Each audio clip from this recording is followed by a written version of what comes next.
Dobry wieczór, szczęść Boże. Wytłumaczę najpierw, o co chodzi i w ogóle skąd to się wzięło, co właśnie teraz oglądacie. Otóż, moi drodzy, od kilku ładnych tygodni, gdzieś chyba od początku sierpnia, chodzi za mną taka myśl, nieustępliwa myśl, żeby oprócz tych wszystkich serii, które się dzieją na Languście na YouTubie, w niedzielę robić też taką serię, którą roboczo sobie nazwałem, a pewnie tak zostanie, CNN. CNN to znaczy słowo na niedzielę, ale żeby nie było tak strasznie lamersko i nudno po katolicku, słowo na niedzielę, dlatego będzie CNN. Mówiąc krótko, komentarze do niedzielnych czytań, czyli taka homilia, takie kazanie na niedzielę.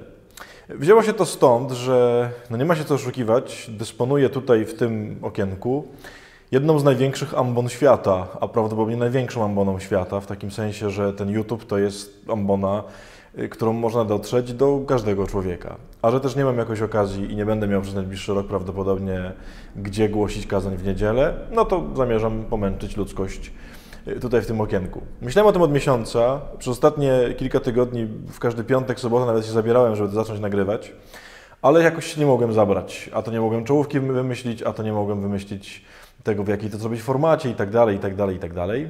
Aż do dzisiejszego dnia, kiedy znowu po piątku i sobocie, które teraz były, nie nagrałem pierwszego odcinka, ale wysłuchałem dzisiaj kazania jednego z moich braci, ojca Tomasza Nowaka, kazania, które absolutnie powaliło mnie na kolana i stwierdziłem, trzeba to kazanie powiedzieć komuś, że nie tylko ludzie, którzy byli na mszy, powinni je usłyszeć, tylko trzeba je powiedzieć światu. I dlatego zaczynam tę serię dzisiaj. Nie ma czołówki, nie ma jeszcze nic więcej, jest tylko pusta ściana i bardzo dobrze. Może będzie w przyszłych odcinkach trochę lepiej, ale to jest nieistotne, dlatego że zapraszam Was na co niedzielne spotkania ze Słowem Bożym, czyli mówiąc tylko kazanie w okienku. Może to jest też pomysł na tytuł. W każdym razie słowo na niedzielę. Kochani, dzisiaj, jeżeli byliście w kościele, co w ogóle cudownie, jeżeli nie, to posłuchajcie, była Ewangelia o Łazarzu i o bogaczu. Ta przypowieść Pana Jezusa o tym biednym i bogatym. Przypuszczam, że tę przypowieść dosyć dobrze kojarzycie, ale pozwólcie, że ja ją przypomnę. Chciałbym, żebyśmy się posłużyli też tekstem, więc jeżeli ktoś z Was może nie do końca kojarzy, to niech posłucha, ja przeczytam. To jest z Ewangelii Świętego Łukasza.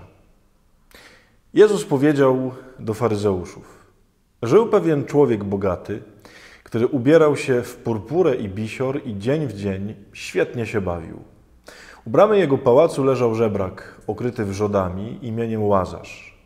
Pragnął on nasycić się odpadkami ze stołu bogacza. Nadto i psy przychodziły i lizały jego wrzody. Umarł żebrak i aniołowie zanieśli go na łono Abrahama. Umarł także bogacz i został pogrzebany. Gdy w otchłani pogrążony w mękach podniósł oczy, ujrzał z daleka Abrahama i Łazarza na jego łonie i zawołał: Ojcze Abrahamie, ulituj się nade mną i poślij Łazarza, niech koniec swojego palca umoczy w wodzie i ochłodzi mój język, bo strasznie cierpię w tym płomieniu. Lecz Abraham odrzekł: Wspomnij, synu, że za życia otrzymałeś swoje dobra, a Łazarz przeciwnie, niedolę. Teraz on tu doznaje pociechy, a ty męki cierpisz. A oprócz tego między nami a wami zionie ogromna przepaść, tak że nikt, choćby chciał, stąd do was przejść nie może, ani stamtąd do nas się przedostać. Tamten rzekł: Proszę cię więc, ojcze, poślij go do domu mojego ojca. Mam bowiem 5 braci. Niech ich przestrzeże, żeby i oni nie przyszli na to miejsce męki. Lecz Abraham odparł: Mają Mojżesza i proroków, niechże ich słuchają. Ale tamten odrzekł: Nie, ojcze Abrahamie, lecz gdyby kto z umarłych poszedł do nich, to się nawrócą. Odpowiedział mu: Jeśli Mojżesza i proroków nie słuchają, to choćby kto z umarłych powstał, nie uwierzą. Moi drodzy, przypowieść dobrze znana i chciałbym, żebyśmy w niej zobaczyli kilka rzeczy, kilka, o których nie będę mówił i jedna, o której powiem. Każda przypowieść Pana Jezusa, bardzo ważne jest w niej, żeby zobaczyć, do kogo ją mówi, czyli jaki jest adresat, żeby zobaczyć różne rzeczy, które Pan Jezus rozmontowuje w tej Ewangelii, a dla mnie osobiście zazwyczaj też bardzo ważne jest, i na to mi dzisiaj bardzo zwrócił uwagę ojciec Tomasz w swoim kazaniu, znaleźć jeden szczegół, może nie najważniejszy i może nie główną myśl tej przypowieści, ale coś, co prowadzi do bardzo ciekawej ścieżki wiodącej z tej Ewangelii. Już mówię, w czym rzecz. Po pierwsze zauważcie, że Ewangelia jest do faryzeuszów, czyli to nie jest Ewangelia do każdego człowieka. Ta przypowieść nie jest przypowieścią, która dotyczy wszystkich ludzi na świecie. W pewnym sensie jest skierowana do dosyć wąskiej grupy ludzi. Jeżeli nie jesteś faryzeuszem, jeżeli nie czujesz się faryzeuszem, to możliwe, że ta przypowieść nie jest do ciebie. To jest dosyć ważne, w takim sensie, żeby jej nie odczytywać teraz na 1000 różnych sposobów, w 1000 różnych kontekstach, tylko poszukać odpowiedzi dla faryzeuszów, że to jest dla nich wypowiedź. Dlaczego to jest dla nich? Dlatego, że faryzeusze żyli w takim przekonaniu, w takim porządku świata, że jeżeli komuś się powodzi, jeżeli ktoś jest bogaty, jeżeli ktoś ma dużo dóbr, jeżeli odnosi sukcesy w życiu, to według myślenia faryzejskiego, myślenia wielu Żydów Starego Testamentu, to oznacza, że Bóg mu błogosławi. To oznacza, że Bóg z nim jest. Jeżeli jesteś biedakiem, jeżeli jesteś ubogim, masz parszywe życie, to prawdopodobnie jesteś grzesznikiem i dlatego Bóg ci nie błogosławi. I pierwszą rzecz, którą Pan Jezus robi w tej Ewangelii, to uderza właśnie w takie przekonanie. Otóż to uderza w takie nasze myślenie i w ten sposób wszyscy możemy jakoś tam być faryzeuszami, że mamy takie przekonanie, że no właśnie, jeżeli nam się dzieje dobrze, jeżeli jesteśmy bogaci, mamy sukcesy, mamy fajne i szczęśliwe życie, to znaczy, że Pan Bóg z nami jest i nam błogosławi. Ta Ewangelia mówi niekoniecznie. Mówi, zobaczcie, że do rozkoszy Abrahama na jego łono idzie biedak. Idzie ten, któremu w życiu absolutnie wszystko nie wyszło. Czyli mówi, nie odczytuj rzeczywistości w ten sposób, że jeżeli jest dobrze w twoim życiu, to znaczy, że Pan Bóg ci błogosławi, a jeżeli jest źle, to znaczy, że cię opuścił, bo tak nie musi być.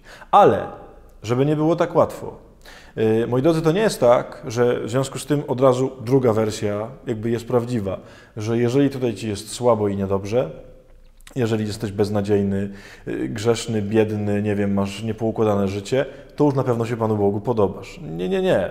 Łazarz nie poszedł do nieba dlatego, że był biedny i że był chory. Nie.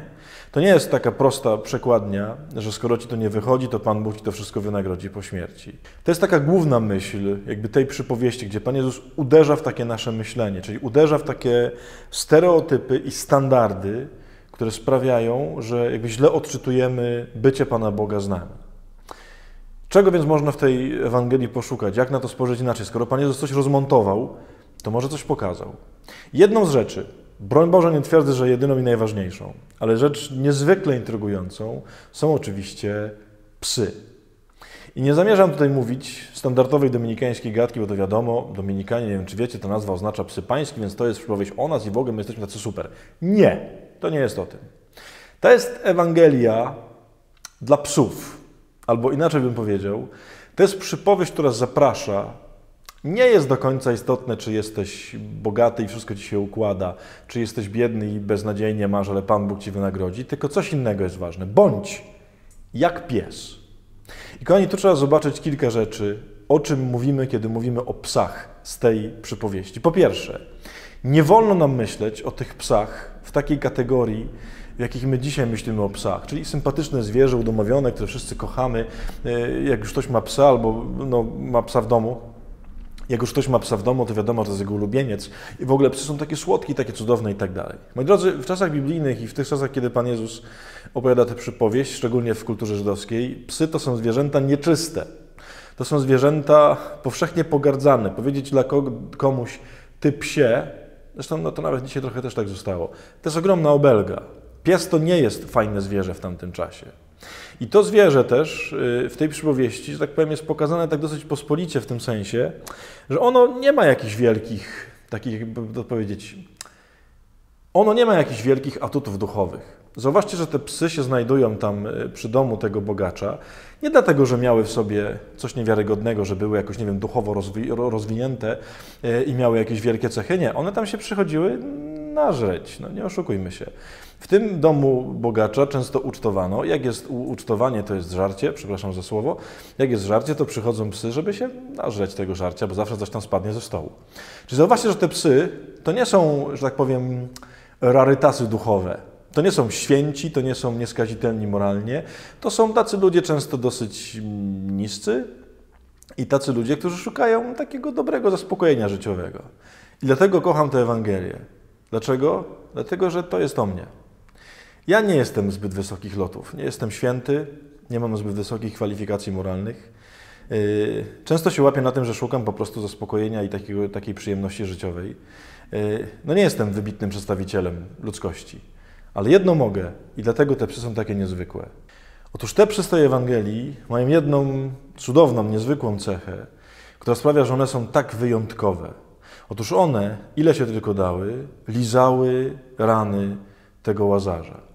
Wiadomo, że jak tą ranę się liże, no to w jakiś sposób ją może oczyszczały, chociaż też tam jakieś zarazki mogły być, ale sprawiały, że to się łagodziło, tam gdzie go bolało, to było delikatnie, że tak powiem, zalizane przez te psy. I one non-stop to robiły, non-stop.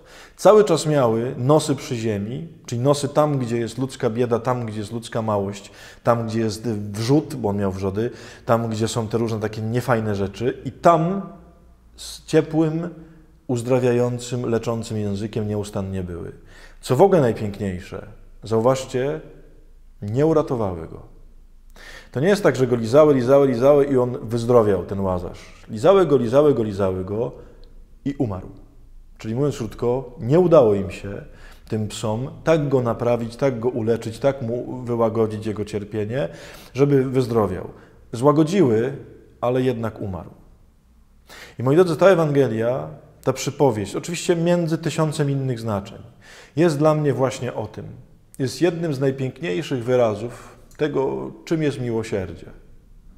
Miłosierdzie to jest taka cecha człowieka, który niekoniecznie musi być święty, który niekoniecznie musi być nieskazitelny, który niekoniecznie musi wieść życie na najwyższych poziomach duchowych. Nie jest o mnie ta Ewangelia, ale może być o mnie z jednego powodu. Jeśli będę jak ten pies. I może być o tobie, jeśli będziesz jak ten pies. To, co najpiękniejsze dla mnie, to to, że nie udało się go uratować. Już nie dlatego, żebym się nie cieszył, gdyby się udało go uratować. Tylko ja takich sytuacji, gdzie próbowałem lizać rany różnych ludzi, a to robię będąc księdzem w kółko, staram się przynajmniej, bardzo często odnoszę porażkę. Próbuję komuś pomóc, próbuję komuś złagodzić jego ból, próbuję mu złagodzić jego nieszczęścia i tragedie życiowe i to się nie udaje. Próbuję kogoś wyrwać z ciemności, z grzechów, ze złych sytuacji życiowych i to się nie udaje. I często też ktoś umiera. To jest bardzo trudne, to jest ogromne niepowodzenie. Ale te psy nie przejmowały się i lizały dalej. Jak powiedział ojciec Tomasz Życie w kazaniu, nie wiem, czy jest niebo dla psów. Ja w ogóle myślę, że chyba jest. Ale nie wiem, czy jest niebo dla psów, ale jeśli jest, to te psy na pewno tam będą i pewnie będą leżały swoimi cudownymi pieskami na łonie Abrahama, a Łazarz będzie je drapał po szyjach i za uszami, żeby im było dobrze. To jest przypowieść o bardzo pięknym miłosierdziu. W sensie o miłosierdziu nie oderwanym od tego świata, czyli miłosierdziu tych najświętszych i tych najdoskonalszych. To jest w ogóle bardzo piękne, żeby to było jasne. Tylko ja tam trochę nie dosięgam. To jest trochę nie dla mnie, bo ja tak wysoko nie umiem dotrzeć. Jestem jak taki trochę nieczysty pies. Ale jak się okazuje, ten pies może mieć w sobie przepiękne miłosierdzie. O tym, tak mi się wydaje, również jest ta przypowieść.